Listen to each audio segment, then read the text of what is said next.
TDAH é aquela criança que, de forma geral, é aquela criança bastante desatenta. Então, ela não consegue se concentrar em uma tarefa por um longo período de tempo, né? Ela precisa sempre de um suporte, de um apoio que vem do meio externo. Ela não consegue, por si só, se manter focada. Então, é aquela criança que deixa o caderno incompleto, porque não consegue se concentrar para acompanhar o que a professora está colocando na lousa. Não consegue estudar com autonomia, porque logo se dispersa. Aí pensando, vamos supor, né, que seja uma criança, eu estou focando na desatenção. Vamos supor que exista ali o componente da hiperatividade. Então é aquela criança que também não consegue ficar parada, que não fica parada na carteira, não fica parada dentro de casa, está sempre pulando de um sofá para o outro, andando pela sala, importunando às vezes os colegas, entende? Porque assim, o TDAH, neurobiologicamente falando, ele acontece porque existe ali uma disfunção, principalmente no que a gente chama de córtex pré-frontal do nosso cérebro, que é uma região que freia a gente, que é muito relacionada ao raciocínio, aquela coisa mais lógica, ao planejamento de ações, ao autogerenciamento do comportamento. Então, essa criança, ela não consegue autogerenciar o comportamento dela do jeito que ela deveria, de acordo com a faixa etária, óbvio.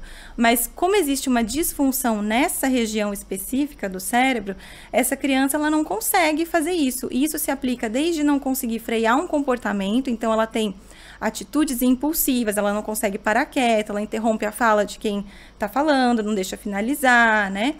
Como desde focar, porque a atenção ela é uma função cognitiva voluntária, principalmente a atenção sustentada.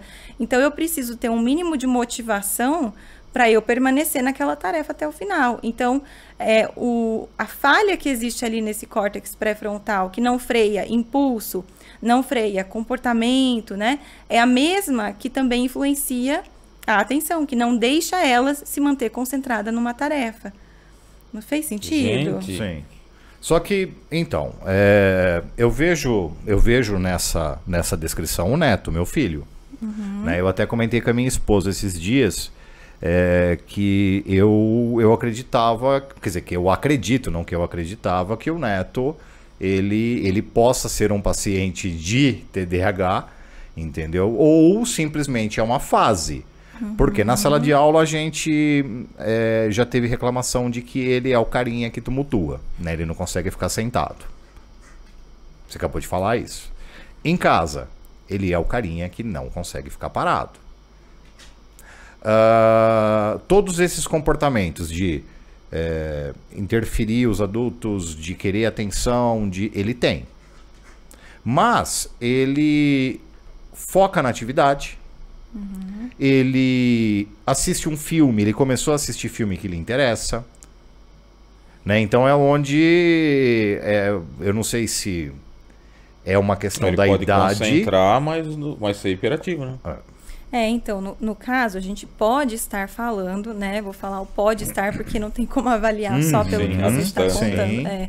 Mas a gente pode estar falando de um caso de TDAH predominantemente hiperativo e impulsivo, no qual, quando a gente está falando desse tipo de TDAH, os sintomas de desatenção, eles não necessariamente precisam estar presentes nos últimos 6 meses, por exemplo. Eles podem estar ali mais escondidinhos, de repente é uma dificuldade um pouco menos acentuada na atenção e mais proeminente nessa coisa do controle de impulso, da hiperatividade.